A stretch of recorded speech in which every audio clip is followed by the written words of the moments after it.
the truth never loses its voice. It only waits for the world to stop shouting long enough to hear it. The first camera flash exploded before I even stepped out of the courthouse, turning the gray November afternoon into a storm of artificial lightning. Another flash followed. Then another.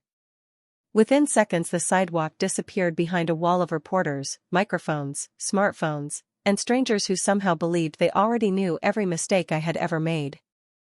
Someone yelled my name. Someone else shouted the word liar. I couldn't even tell who was speaking anymore because every voice blended into one deafening roar that pounded against my chest harder than my own heartbeat. 3 days earlier, I had been an ordinary freelance photojournalist chasing human interest stories across Manhattan with a weathered camera hanging from my shoulder and a notebook full of dreams that still seemed possible. My biggest concern had been whether my old Honda Civic would survive another winter or whether I could finally afford a better apartment before my lease expired. Then one edited photograph, one carefully twisted headline, and one viral story turned me into America's newest public villain overnight. They said I had fabricated evidence. They said I had sold fake photographs for money. They said innocent people had suffered because of me. None of it was true. But truth travels on foot while lies ride first class. I pulled my coat tighter against the freezing wind as another wave of questions crashed over me. Emily. Did you fake the images? How much were you paid? Do you regret destroying people's lives? I opened my mouth twice before realizing there was no room for answers inside a crowd that had already decided the ending. Every explanation dissolved beneath another camera shutter. Every attempt to speak vanished beneath another accusation. Somewhere beyond the sea of faces, giant digital billboards displayed my own photograph beside words that felt heavier than concrete. Scandal. Fraud. Disgraced. My phone vibrated nonstop inside my pocket. Hundreds of notifications. Thousands of comments. People who had never met me suddenly knew exactly who I was. Former classmates deleted me. Clients canceled contracts. My landlord politely asked whether I planned to move before the media started camping outside the building permanently. Even my mother had called that morning with tears in her voice, asking the question that hurt more than every headline combined. Emily, please tell me you didn't do this. I couldn't blame her. She had only seen what everyone else had seen. Carefully edited clips. Missing context. A perfect story built from imperfect pieces. I finally slipped through the courthouse gate with the help of 2 exhausted security officers who looked almost as overwhelmed as I felt. Across the street, traffic crawled beneath low clouds while people stopped simply to stare. Some recognized me immediately. Others checked their phones before pointing in my direction. It was strange how quickly a face could become public property. I lowered my head and started walking without knowing where I was going. Home didn't feel safe anymore. Work no longer existed. The city I had loved suddenly looked like a place that had forgotten my name while remembering only my mistakes. What I didn't know was that somewhere above Manhattan, inside a quiet office surrounded by floor-to-ceiling windows, one man wasn't watching the news. He was watching the original footage. And unlike everyone else, he hadn't looked away. The next 48 hours erased a life that had taken me 26 years to build. My email inbox filled faster than I could read it, each new notification carrying another piece of bad news. One client after another canceled assignments that had been scheduled months in advance. A nonprofit organization I had photographed every Thanksgiving thanked me for my years of service before explaining that they could not be associated with negative publicity. Even the neighborhood coffee shop where I had spent countless mornings editing photographs suddenly felt different. Conversation stopped when I walked through the door. Smiles disappeared. The young barista who always wrote encouraging messages on my cup could barely meet my eyes. I ordered my usual latte anyway, hoping routine could somehow hold together the pieces of a life that no longer felt familiar. When she handed me the cup, there was no message. Only my name written in hurried black ink. I carried it outside without taking a single sip. By evening my apartment felt smaller than ever. The silence inside those four walls somehow sounded louder than the reporters outside. Every few minutes another notification lit up my phone. My face had become a trending topic. Complete strangers analyzed my expressions frame by frame as though guilt could be measured by the way someone blinked or looked away from a camera. One television commentator described me as the perfect example of ambition without integrity. Another claimed I had betrayed public trust for personal gain. None of them had called me.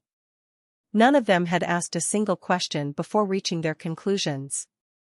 They simply filled empty airtime with confident opinions. Around midnight my best friend Olivia finally called. For a moment I believed at least one part of my old life had survived. I answered before the first ring had finished. She did not accuse me. She did not yell. Somehow that hurt even more. Her voice sounded careful, uncertain, as though she was speaking to someone she had only heard about instead of someone she had known since college. She asked if everything being reported was true. I told her no. I told her there was original footage that proved exactly what happened. I told her someone had manipulated the images before releasing them. The silence on the other end lasted almost 10 seconds. Then she quietly said she hoped I was telling the truth because she wanted to believe me. Wanted. Not believed. Wanted. After we hung up, I stared at the dark apartment until sunrise painted pale blue lines across the living room floor. Sleep never came. The following afternoon my landlord knocked gently on the door. He apologized more times than I could count before explaining that television vans had blocked the entrance twice already. Other tenants were complaining. He suggested I stay somewhere else for a while until things settled down. I thanked him because he was trying to be kind, but when the door closed behind him I finally understood what public shame really meant. Nobody had physically forced me out of my own home. They simply made every familiar place feel impossible to remain in. By sunset I packed one suitcase. A few sweaters. My camera. 2 family photographs. The lease keys rested on the kitchen counter longer than anything else.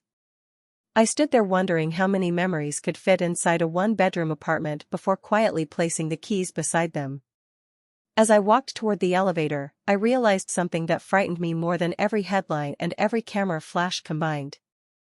Whoever had created this nightmare had not just stolen my reputation. They had stolen every place where I used to feel safe. And somewhere across the city, a man named Adrian Romano continued watching the unedited recording again and again, noticing details that everyone else had ignored. I did not know Adrian Romano existed while I sat alone in a budget hotel 20 miles from my apartment, watching the evening news replay my face for what felt like the 1000th time. The room smelled faintly of industrial cleaner and stale coffee. The air conditioner rattled every few minutes before falling silent again. Outside my window, cars drifted along the interstate beneath a sky the color of cold steel. Everything about the place was temporary, as though even the walls expected me to disappear before sunrise. I switched the television off, but the silence offered no relief. My thoughts repeated every accusation I had spent 2 days trying to escape. Across Manhattan, on the top floor of a building that did not display its owner's name anywhere outside, Adrian Romano pressed pause on a video that every television network had already declared proof of my deception. His office overlooked the city through floor-to-ceiling windows where thousands of lights reflected like scattered stars. The room was elegant without trying to impress anyone. Dark walnut shelves. Soft amber lighting. A polished oak desk so organized it almost looked untouched. Yet his attention never drifted toward the skyline. It remained fixed on the monitor in front of him. While millions of people had watched 7 edited seconds, Adrian was studying the original 23-minute recording from beginning to end. Again. And again. His expression barely changed, but his eyes noticed details that editing could never completely erase. The timestamp jumped twice where the public version flowed smoothly. Shadows shifted unnaturally between frames. My camera strap appeared on one shoulder before instantly appearing on the other. Reflections inside nearby windows contradicted the published sequence. Tiny imperfections. Invisible to casual viewers. Impossible to ignore once someone looked closely enough. Adrian leaned back without taking his eyes off the screen. He had built his entire career on understanding people who believed appearances more than facts. He trusted patterns. Timing. Silence. The truth usually revealed itself inside the smallest inconsistencies. He reached for a folder lying beside the keyboard. My name was typed neatly across the front. Emily Carter. 26 years old. Freelance photojournalist. Bachelor of Fine Arts from New York University. Volunteer work with children's literacy programs. No criminal record. No civil lawsuits. Years of recommendations describing honesty almost to a fault. Nothing inside those pages matched the woman every news station insisted I had become. One of his associates quietly entered the office carrying a tablet. Nobody interrupted Adrian when he was thinking unless invited. The man waited patiently until Adrian finally looked up. Everything online continues getting worse, the associate said carefully. Public opinion has already decided. Adrian nodded once before looking back toward the frozen image of me standing outside the courthouse. My shoulders looked tense. My eyes looked exhausted. Not calculating. Not triumphant. Simply overwhelmed. Public opinion usually arrives before evidence, Adrian answered calmly. That does not make it correct. The associate hesitated before asking whether they should become involved. Adrian did not answer immediately. Instead, he replayed the recording one final time. When the final frame faded to black, he folded his hands together and looked toward the city stretching endlessly beyond the glass. Somewhere inside that maze of streets was a woman whose entire life had been dismantled by a story someone had carefully manufactured. He did not know who wanted to destroy her. He did not yet know why. But for the first time in days, there was one person in New York who believed my innocence before ever hearing my voice. I slept only a few restless hours that night without realizing the first person searching for the truth had already begun searching for me.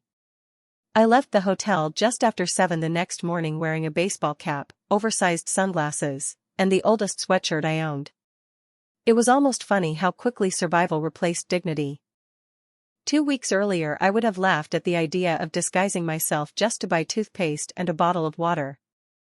Now every reflective window became a mirror where I checked whether anyone had recognized me. The cold December air carried the smell of roasted coffee and wet pavement as I crossed the parking lot toward a small grocery store across the street. For 10 peaceful minutes, I almost convinced myself the nightmare had finally begun to fade. Nobody looked twice at me while I wandered through the aisles collecting the few things I needed. Bread. Apples. Bottled water. A travel-sized toothbrush. Ordinary items from an ordinary life that no longer belonged to me. I reached the self-checkout and pulled out my wallet when I heard a sharp whisper behind me. I think that is her. My hands froze around my credit card. Another voice answered before I could even turn around. It is definitely her. The silence lasted only a heartbeat before phones appeared in the air like birds taking flight. One customer started recording. Another opened a social media livestream.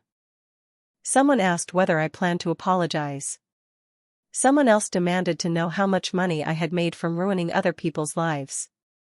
I abandoned the shopping basket and hurried toward the automatic doors, but they followed. Not running. Simply walking fast enough to stay beside me while filming every step. The parking lot suddenly felt much larger than before. Every direction seemed exposed. I could hear my own breathing growing uneven beneath the hood of my sweatshirt as more people recognized my face. Passing drivers slowed down. A teenager shouted my name from across the street before lifting his phone toward me. I kept walking. Faster now. The cold air burned inside my lungs. I reached my car, fumbling so badly with my keys that they slipped from my fingers and clattered onto the asphalt. Before I could pick them up, another camera flash reflected across the windshield. Someone had already posted my location online. More strangers began appearing from nearby businesses, curious to see the woman everyone had spent days discussing. None of them touched me. None of them threatened me. Yet I had never felt more trapped. Every lens felt like another accusation. Every whispered conversation reminded me that I had become entertainment instead of a person. I finally grabbed my keys and climbed into the driver's seat, locking the doors with trembling hands. Before I could start the engine, another vehicle quietly rolled into the empty space beside mine. It was a black sport utility vehicle with deeply tinted windows and a polished finish that reflected the gray morning sky like dark glass. It did not honk. It did not attract attention. It simply arrived with calm confidence that somehow made the growing crowd hesitate. The driver's door opened slowly. A tall man stepped onto the pavement wearing a charcoal overcoat over an impeccably tailored dark suit. His movements were measured, almost effortless, as though chaos had no authority over him. Conversations faded one by one without anyone asking for silence. Even the phones lowered slightly. I had never seen his face before, yet something about the way he carried himself made the entire parking lot feel different. His steady blue eyes found mine through the windshield, and for reasons I could not explain, they held none of the judgment I had spent days seeing everywhere else. The man stopped exactly 3 feet from my driver's side window and waited without knocking. He did not wave. He did not motion for me to unlock the door. He simply stood there while the crowd behind him grew strangely quiet. I could still hear phones recording. I could still see dozens of curious faces watching through my windshield. Yet somehow all of their attention seemed to bend around him instead of me. I lowered the window only an inch, just enough to hear him. "Emily Carter?" he asked in a calm voice that carried neither pity nor accusation. I hesitated before answering. There hardly seemed any point in denying my own name anymore. "Yes." His blue eyes remained steady. "My name is Adrian Romano." The name meant nothing to me. It should have. Judging by the subtle reactions around us, everyone else recognized it immediately. A few people exchanged nervous glances. One man quietly stepped backward. Another lowered his phone altogether. Adrian glanced once toward the growing crowd before returning his attention to me. "You cannot stay here." I almost laughed. That seems to be true everywhere lately. For the first time, the corner of his mouth lifted ever so slightly, not quite a smile, more an acknowledgement that he understood exactly what I meant. "Come with me." The words were simple. No dramatic speech. No promises. No explanation. Every lesson my parents had ever taught me screamed that accepting an invitation from a complete stranger was reckless. Especially now. Especially after everything that had happened. I tightened my grip on the steering wheel. "I do not even know you." "No," he answered. "But I know enough about you." My heart skipped once. Had he been following me too? Had someone else been watching all this time? Before fear could take over, he quietly continued. I watched the original recording. The world seemed to stop moving. My breathing caught somewhere between disbelief and hope. "What did you say?" The original footage was altered before it reached the media. His voice never rose above normal conversation. "You did not create the version the public saw." I stared at him, unable to find words. For 3 days every conversation had begun with suspicion. Every question assumed guilt. This was the first person who had spoken as though the truth still mattered. Behind Adrian, another reporter cautiously stepped closer with a camera raised. Before I could react, one of the men standing near the black sport utility vehicle quietly moved between us and redirected the growing crowd without raising his voice or touching anyone. The movement was so smooth it barely drew attention, yet within seconds a respectful distance had formed around Adrian's vehicle. I looked from the suited men back to Adrian. "Who are you?" I asked again, more quietly this time. He considered the question for a moment before answering. "Someone who prefers evidence over headlines." Another wave of voices echoed across the parking lot as more people gathered near the entrance to the store. My hands began shaking again. Adrian noticed. He noticed everything. If you drive away alone, he said evenly, they will follow you. If you stay, they will continue recording until someone creates another story. Neither option helps you. He stepped aside just enough to reveal the open rear door of the black vehicle waiting beside us. Warm air drifted out into the cold morning. You still have a choice, Emily. I will not make it for you. I looked at my old Honda, then at the crowd, then back at the stranger who somehow knew the one fact no one else seemed willing to believe. For reasons I could not explain, his calm certainty felt more real than every headline I had read all week. I picked up my backpack from the passenger seat, took one slow breath, unlocked the car door, and stepped into the freezing air beside Adrian Romano. The door closed with a soft click that shut out every camera, every accusation, and every voice still calling my name across the parking lot. Silence settled around me like a heavy blanket. The interior of the sport utility vehicle smelled faintly of leather and cedar instead of expensive cologne. Everything inside was understated, elegant, and surprisingly comfortable. Adrian slid into the seat across from me rather than beside me, leaving enough space that I never felt cornered. The driver eased onto the road without a single unnecessary movement. Through the tinted windows I watched the grocery store disappear behind us until it became just another building fading into the distance. I finally looked at the man sitting opposite me. Up close he appeared younger than I had first assumed, perhaps 33 or 34. Dark hair neatly combed back. A charcoal suit tailored with quiet precision. A silver watch resting beneath the cuff of his white shirt. There was nothing flashy about him. Nothing that demanded attention. Yet everything about him suggested complete confidence. He folded his hands calmly. You have questions. I laughed softly, though there was no humor in the sound. That is probably the biggest understatement I have heard all week. His expression remained composed. Ask them. I took a slow breath. Who are you really? He held my gaze for several seconds before answering. Most newspapers would describe me as a businessman. Something about the careful wording caught my attention. And the people who know you better? Another pause. They would call me the head of the Romano family. The name still meant nothing until my eyes drifted toward the discreet emblem embroidered into the seat across from me. I had seen it before in a newspaper article months earlier beside a story discussing one of the largest private investment groups in New York. Then I remembered another article that hinted at rumors, influence, and whispered connections nobody could ever prove. My stomach tightened. Romano. I repeated the name quietly. As in Adrian Romano. He nodded once. Yes. The realization settled over me slowly. Every strange reaction in the parking lot suddenly made sense. The respectful silence. The hesitation.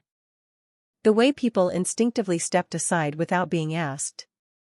I leaned back against the seat, unsure whether I should feel relieved or frightened. People say a lot of things about you, I admitted.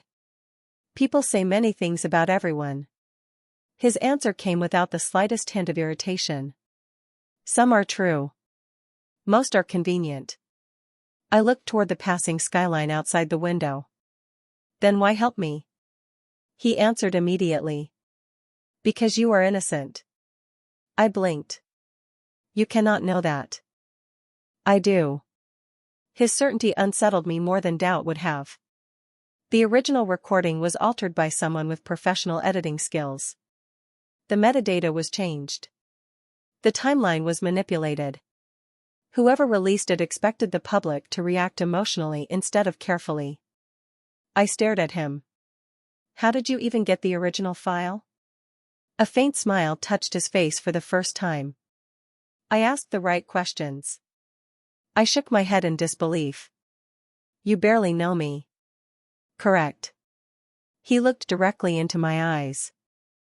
But I know lies when I see them. And I know what happens when innocent people become useful targets. The vehicle turned through a pair of tall iron gates that opened without stopping. Beyond them stood an estate surrounded by ancient oak trees, winter gardens, and limestone buildings that looked more like a historic museum than a private residence. As the gates closed quietly behind us, Adrian spoke again, his voice as calm as ever. Outside those gates, the world has already decided who you are. Inside them, nobody will judge you before hearing the truth. I expected towering walls, armed guards, and an atmosphere so cold it would make breathing uncomfortable. Instead, the estate greeted me with quiet gardens dusted by early winter frost, stone pathways lined with carefully trimmed hedges, and the distant sound of water flowing through an old marble fountain. The peaceful setting confused me more than anything Adrian had said during the drive. A woman wearing a navy cardigan welcomed us at the front entrance with a warm smile and addressed Adrian by his first name before turning to me. "Miss Carter, your room is ready whenever you would like to rest." Her kindness caught me completely off guard. Nobody had looked at me that way in days. No suspicion. No curiosity. Just simple human decency. Adrian noticed my hesitation. "Margaret has managed this house longer than I have lived here," he said. "If she offers you tea, accept it. She makes better tea than anyone in New York." Margaret smiled with quiet pride before disappearing down the hallway. I looked around the entrance hall as Adrian removed his coat. Sunlight filtered through tall windows, warming polished wooden floors and shelves filled with old books instead of expensive trophies. Family photographs rested on tables beside fresh flowers. A grand piano occupied one corner of the room, its lid closed, as though someone still played it regularly. None of it resembled the intimidating headquarters I had imagined. "This is not what I expected," I admitted. Adrian glanced around the room as though seeing it for the first time himself. Most people are disappointed when reality refuses to match rumors. Before I could answer, laughter echoed faintly from another part of the estate. I turned instinctively toward the sound. Through an open set of French doors I saw several children chasing one another across a wide lawn while two adults supervised them. Nearby, volunteers carried boxes into a smaller brick building with a sign that read Romano Community Learning Center. A delivery truck unloaded backpacks, books, and winter coats. I frowned in confusion. "What is this?" Adrian followed my gaze. "An after-school program." "You fund it?" "Partially."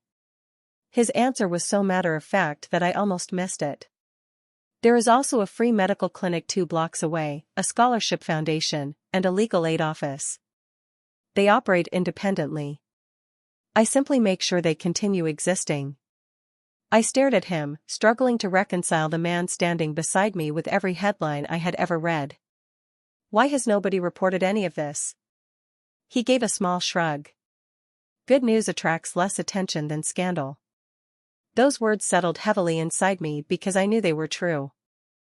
As a journalist, I had spent years watching difficult stories spread faster than hopeful ones. Before I could gather my thoughts, a member of Adrian's staff approached carrying a tablet. His expression remained respectful, but I noticed the concern in his eyes. He quietly informed Adrian that another national network had released a new segment accusing me of destroying evidence. My heart sank instantly. Adrian accepted the tablet without visible emotion, glanced at the headline for only a second, and handed it back untouched. "Not today," he said calmly. The staff member nodded and walked away. I looked at Adrian in disbelief. "You are not even going to watch it?" He met my eyes with steady confidence. "I already know it is false." Those 7 words broke something inside me that I had been holding together with sheer exhaustion. I had spent days begging people to believe I deserved a chance to explain. Adrian had never asked me to defend myself at all. Somehow, before I had earned his trust, he had already decided that truth deserved more patience than public opinion. The following morning I woke before sunrise, convinced for one peaceful second that everything had been a terrible dream. Then I reached for my phone on the bedside table and saw hundreds of unread notifications waiting behind the dark screen. I did not open a single one. Instead, I walked toward the bedroom window where pale morning light stretched across the gardens below.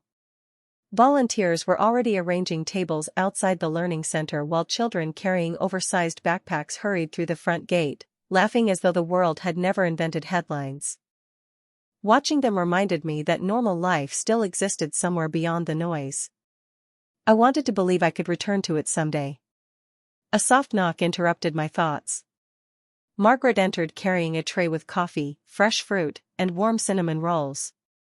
"Mr. Romano thought you might skip breakfast," she said with a knowing smile. "He has a habit of noticing when people forget to take care of themselves." After she left, I found a handwritten note beside the coffee cup. "Meet me in the library at 9. Bring every memory you have about the day the photographs were taken. Adrian." No signature beyond his first name. No unnecessary words. Exactly 9 o'clock found me standing inside a library larger than my entire apartment had been. Floor-to-ceiling shelves surrounded a long oak table where Adrian was already reviewing several folders beside an open laptop. Maps, printed photographs, and timelines covered nearly every inch of the polished surface. He looked up as I entered and motioned toward the chair across from him. "Good morning, Emily. You have been working all night, have you not?" I asked after noticing 2 untouched cups of coffee sitting beside him. "Long enough." He closed one folder and slid another toward me. "Walk me through everything you remember. Every conversation. Every photograph. Every person who seemed interested in your work before the story broke." For the next 2 hours I reconstructed that day minute by minute. Adrian rarely interrupted. When he did, his questions were remarkably precise. What direction was the afternoon sunlight coming from? Who handled the memory card after the event? Did anyone ask unusual questions before the article was published? Slowly, details I had dismissed as meaningless began fitting together in ways I had never considered. Then one name stopped both of us. Daniel Brooks. A freelance editor hired only 3 weeks before the story exploded. I remembered lending him temporary access to several image files because our regular editor had been sick. Adrian quietly wrote the name inside a leather notebook before looking toward the head of his security team, who had entered unnoticed sometime during our conversation. "Discreetly verify everything connected to Mr. Brooks," Adrian said calmly. "No assumptions. Only facts." The man nodded once and left without another word. I watched the exchange with growing curiosity. There were no raised voices. No dramatic orders. No threats. Just quiet efficiency. Adrian returned his attention to me as though nothing unusual had happened. If someone manipulated the evidence, they also created a trail. People who build lies often become overconfident. I folded my hands together. "Do you really think we can prove it?"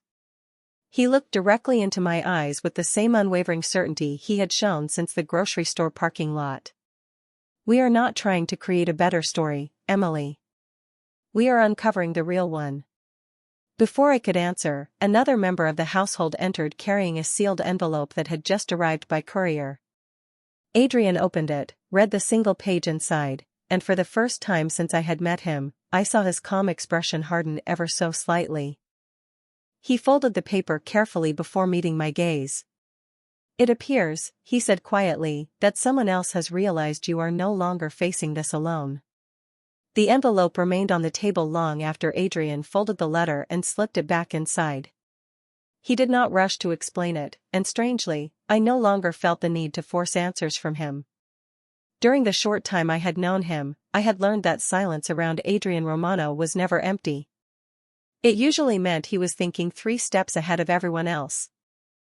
I watched him walk toward the library window overlooking the gardens where children continued playing without the slightest awareness that the adult world could become so complicated.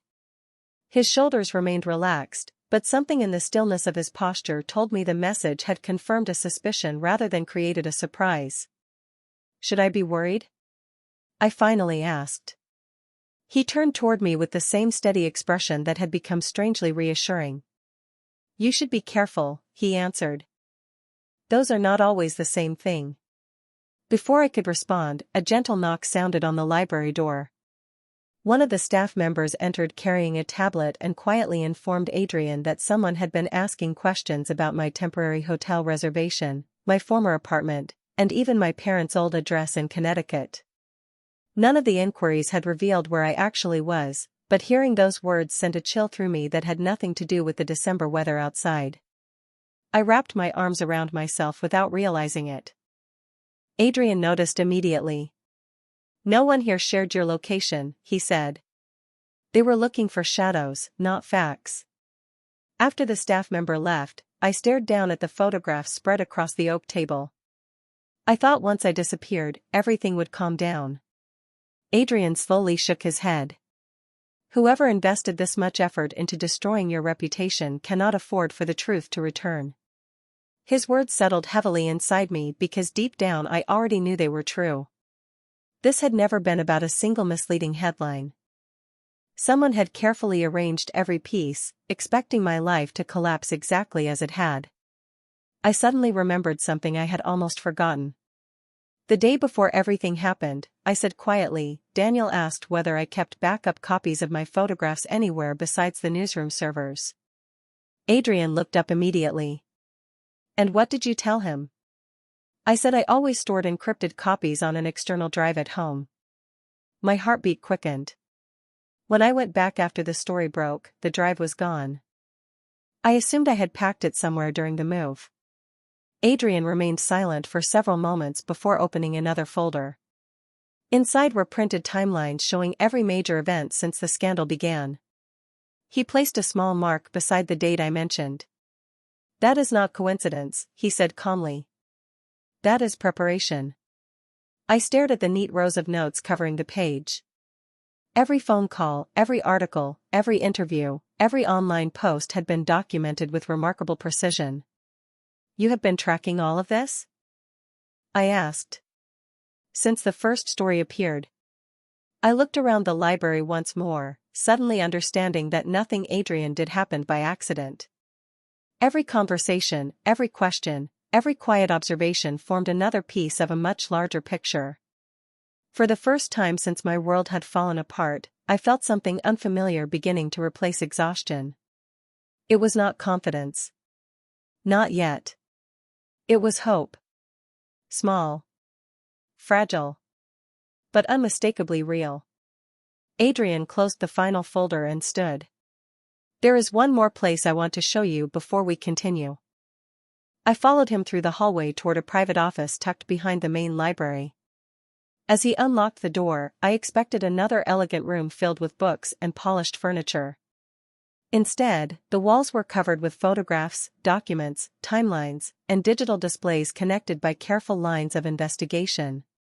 In the very center hung a single enlarged photograph of me leaving the courthouse on the day everything changed. Beneath it, written in Adrian's precise handwriting, were 4 words that stopped me where I stood. "Find who benefits most." I stood in front of the investigation wall for what felt like several minutes without speaking. Hundreds of pages had been arranged with remarkable precision. News articles. Phone records. Public corporate filings. Photographs. Maps of Lower Manhattan. Copies of editing logs. Every thread connected to another until the chaos that had consumed my life suddenly looked less like random misfortune and more like a carefully designed pattern. My own notes from assignments I barely remembered appeared beside enlarged screenshots from security cameras and timelines marked down to the minute. Adrian had not simply believed me. He had been building a case before I even knew his name. "You did all this for someone you had never met," I said quietly. He remained beside the doorway with his hands resting comfortably inside his coat pockets. "No." I turned toward him, confused. "I did this because lies become dangerous when nobody challenges them." There was no dramatic speech. No attempt to impress me. He spoke as though the answer should have been obvious all along. I slowly walked along the wall until I reached a photograph from one of my earliest assignments. It showed a neighborhood food pantry where volunteers distributed groceries during a winter storm. I remembered spending 6 hours there because I wanted people to see kindness instead of tragedy. Adrian noticed me studying the picture. "That article received very little attention," he said. I smiled faintly. "Good news rarely does." "Yet you covered it anyway." I looked back at him. Some stories deserve to exist even if they never become popular. For the first time since we had met, his expression softened into something almost impossible to describe. It was not admiration exactly. It felt closer to recognition, as though he had finally confirmed something he had suspected from the beginning. A quiet knock interrupted the moment.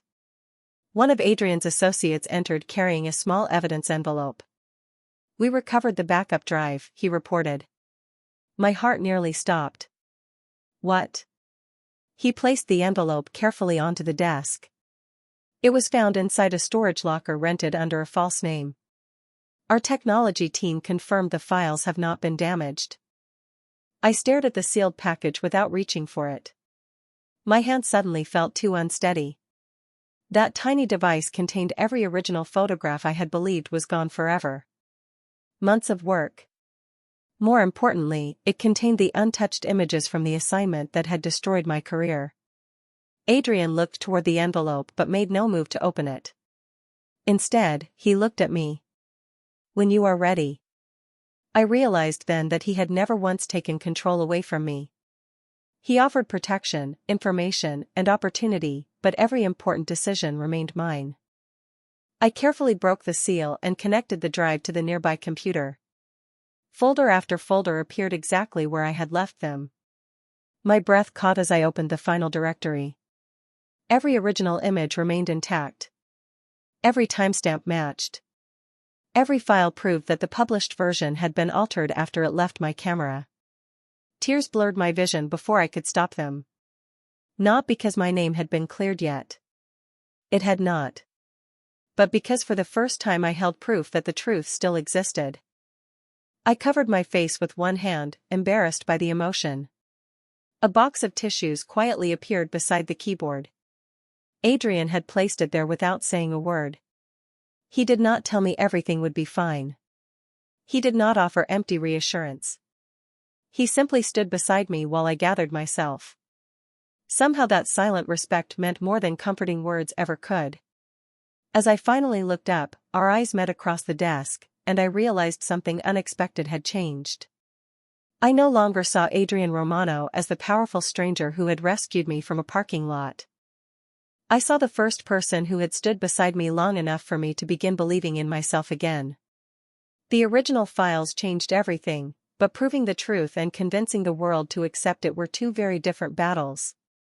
By the following afternoon, Adrian's technology specialists had finished comparing every image from my camera with the versions broadcast across television and shared across social media.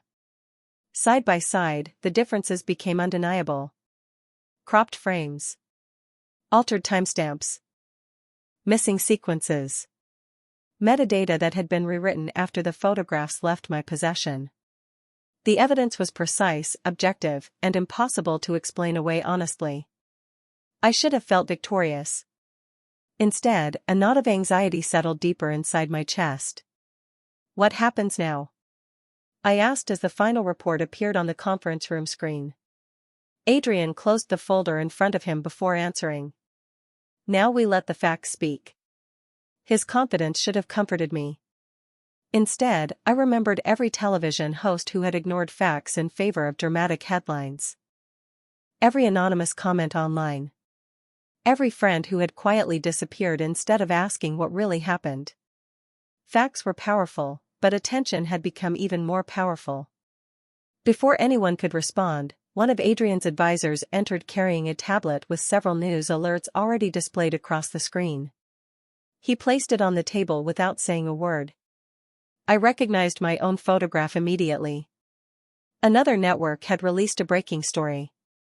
According to the headline, new anonymous sources claimed investigators were preparing additional allegations against me. None of it mentioned the recovered files. None of it acknowledged the forensic analysis completed only an hour earlier.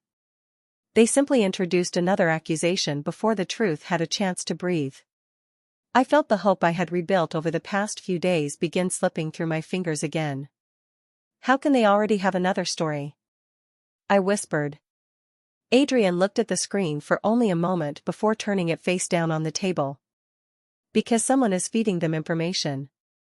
His voice remained calm, but there was unmistakable certainty behind every word. Which means someone is afraid. I looked toward the investigation wall where dozens of names, dates, and photographs now connected with red lines stretching across the city. Afraid of what? He met my eyes without hesitation. Afraid that you are about to stop being useful. The room fell silent. I finally understood what he had been trying to show me from the beginning. This had never been about ruining one freelance journalist. My reputation had simply been the easiest piece to sacrifice in a much larger plan. One of Adrian's associates stepped forward with another report. Financial records connected Daniel Brooks to a consulting company that had quietly received several unusually large payments during the weeks before my story exploded. The company itself led to another corporation, and that corporation ultimately connected to an influential media executive whose network had devoted more airtime to my scandal than any other broadcaster in the country. The pattern was becoming impossible to ignore. I stared at the documents, hardly believing what I was seeing. This goes much higher than I imagined. Adrian nodded once. It usually does. I took a slow breath and looked around the room filled with people who had worked tirelessly to uncover the truth on behalf of someone they barely knew. Then I looked back at Adrian. If we release everything now, they will fight back. He did not deny it. Yes. They will probably come after you too. A faint smile crossed his face, quiet and almost amused. Emily, they already have. Before I could answer, Margaret appeared in the doorway and softly announced that every major national news outlet had accepted invitations to an emergency press conference the following morning. Adrian rose from his chair with calm determination and buttoned his jacket. Tomorrow, he said, looking directly at me, they will finally have to listen before they decide what to believe. The conference hall was already overflowing when our car pulled beneath the covered entrance just after 9 o'clock the next morning. Satellite trucks lined the street. Television crews adjusted cameras beneath bright studio lights. Reporters hurried between live broadcasts with folders tucked beneath their arms while photographers crowded behind metal barriers, waiting for a single image that might define the day.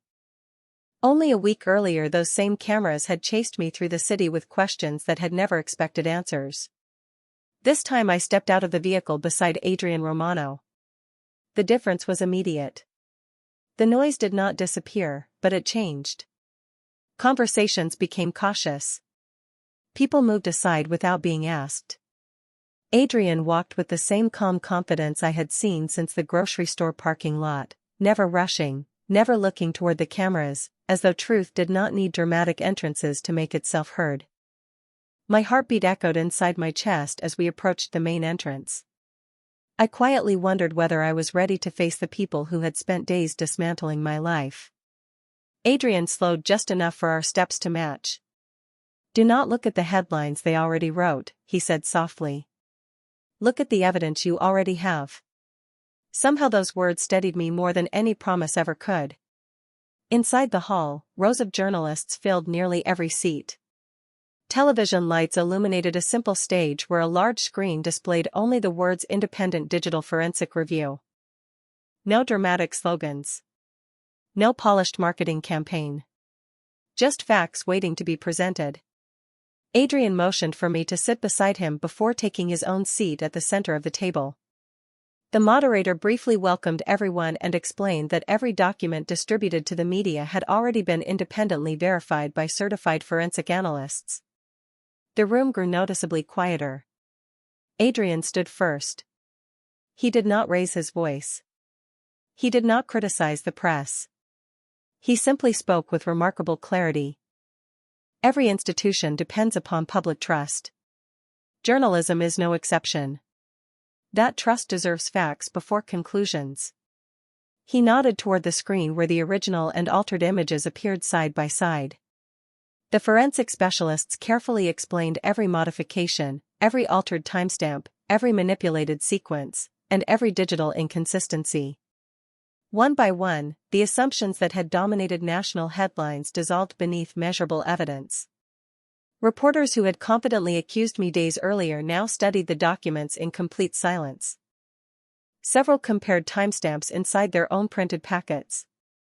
Others exchanged uncertain glances as the weight of the evidence became impossible to dismiss honestly. Then Adrian stepped away from the podium and walked toward my chair. He extended his hand without saying a word. I looked at him for only a second before placing my hand in his. Together we faced the room filled with cameras that had once frightened me beyond words. Adrian finally spoke again.